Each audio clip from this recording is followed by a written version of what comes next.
D'alléger le couvre-feu lié à l'état d'urgence ou l'état de catastrophe sanitaire dans les régions de Dakar et de Thiès et fixé désormais de 0h à 5h du matin.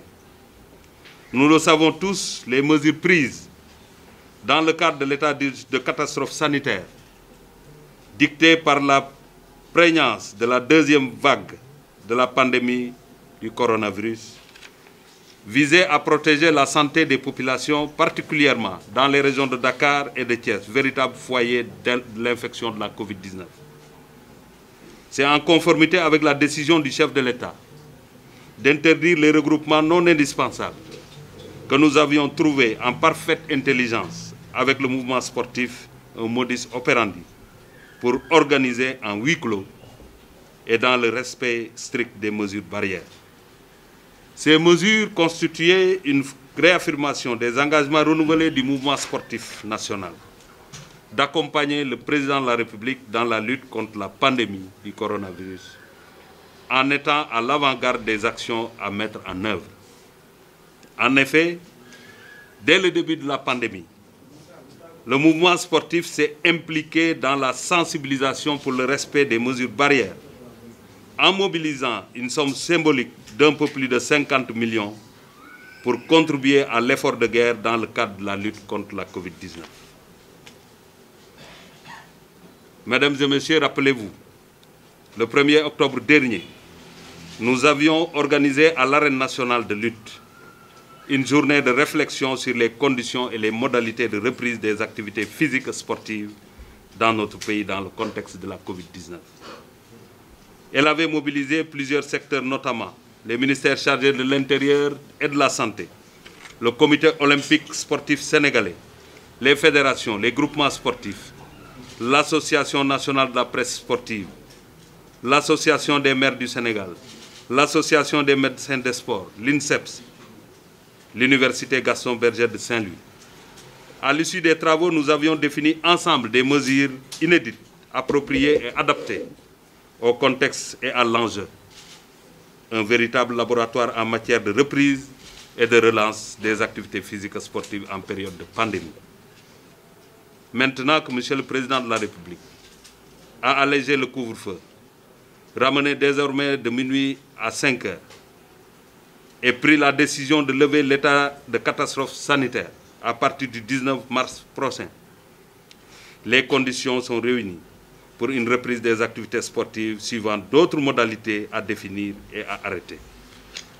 Il s'agit de l'observance scrupuleuse des mesures barrières en référence au contexte de chaque discipline sportive et des conditions d'organisation de ces compétitions, distanciation physique, port du masque, contrôle des températures, utilisation du gel et du savon de façon permanente.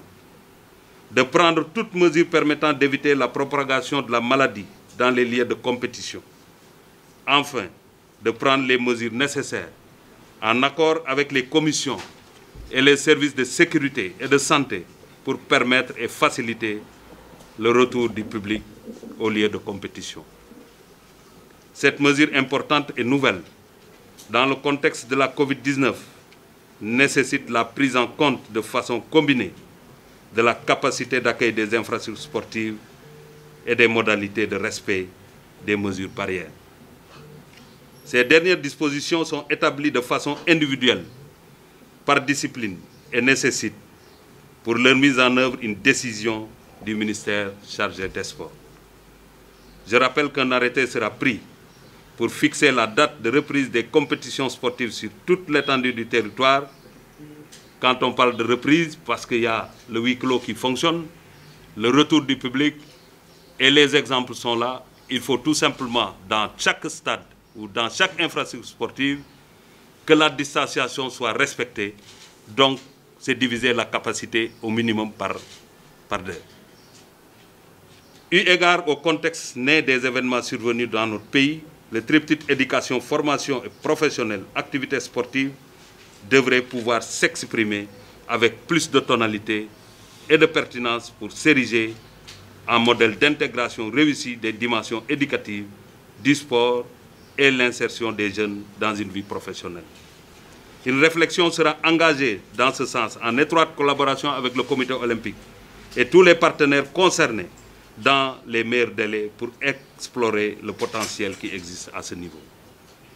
Avant de terminer, je voudrais vous entretenir brièvement du retrait de la candidature de Maître Augustin Senghor à la présidence de la CAF et qui vient d'être élu actuellement premier vice-président de la Confédération africaine de football.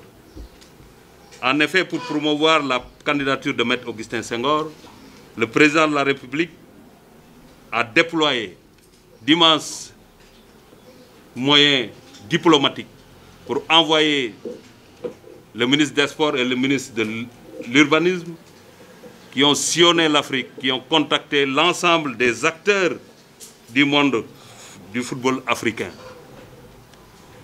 Mais rappelez-vous, lors de la première audience avec le président de la République, le président Augustin Senghor, quand il est sorti du bureau du président de la République, il a déclaré, je le cite, « Ma candidature est une candidature d'unité. C'est une candidature panafricaine. Cela démontre de l'engagement du pays, le Sénégal, à travailler, à consolider l'unité africaine. Et c'est dans ce sens qu'on a fait le tour de l'Afrique. Mais quand on engage une compétition, il faut le faire avec beaucoup d'intelligence et une lecture lucide des événements. Et la semaine passée, nous avons engagé, après une lecture lucide de ce qui s'est passé, et vouloir sauver le football africain qui traverse effectivement des moments difficiles. Nous avons convenu, l'ensemble des acteurs qui étaient dans la campagne, d'engager les pourparlers pour aller vers ce qu'on appelle le protocole de Rabat. Et ce protocole de Rabat consacre aujourd'hui notre vice-présidence, le premier vice-président de la CAF, ce qui est une première. Et rappelez-vous que c'est la première fois qu'un Sénégalais, un président de fédération, est candidat à la présidence de la CAF. Et c'est la première fois aussi que le Sénégal occupe ce niveau de responsabilité au niveau de la gestion du football africain. On nous dira, on nous opposera, que vous étiez engagé pour la présidence, mais vous êtes au niveau de la première vice-présidence. Soit. Mais quand il n'y a rien, quand on parvient à mettre quelque chose, on doit au moins avoir la satisfaction d'avoir fait des pas qualitatifs, des pas qui nous feront respecter, des pas qui montrent effectivement le niveau de gestion de notre football. Et ça, c'est extrêmement important. C'est pourquoi je voudrais, à l'heure actuelle, le président Augustin Senghor, qui est premier vice-président de la CAF, je voudrais le féliciter au nom de l'État du Sénégal. Féliciter le chef de l'État, féliciter le gouvernement du Sénégal et féliciter l'ensemble de la presse sportive qui a accompagné effectivement la candidature d'Augustin Senghor. Alors, ce compromis auquel le Sénégal adhère a été trouvé. Compromis, comme je l'ai indiqué tout à l'heure, qui permet d'une part de préserver l'unité de l'organisation suprême du football africain et d'autre part de gérer les impératifs de l'heure marqués par la nécessité de faire de la CAF une structure efficace, inclusive, afin de relever les nouveaux défis qui se profilent à l'horizon.